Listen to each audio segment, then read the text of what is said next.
তো এই যে দেখেন সুন্দর ভিউ। আজকে আমি গাড়ির পিছনে বসা পিলিয়ন হিসেবে, আর ছেলে শিশির ড্রাইভ করতেছে। তো আসলে এই রাস্তাগুলোতে আসলে পরে আর চুপ থাকা যায় না, ভিডিও করতে ইচ্ছে করে। খুব সুন্দর ভিউ, রাস্তাটাও সারাক্ষণ ফাঁকা, ছেলে ড্রাইভ করতেছে। তো ভাবলাম যে একটু ভিডিও করি।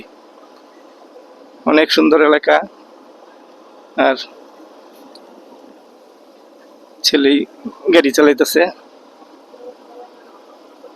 তো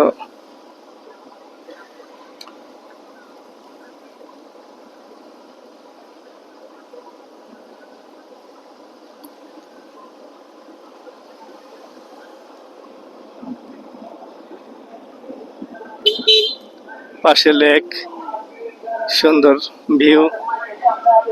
এই যে দেখেন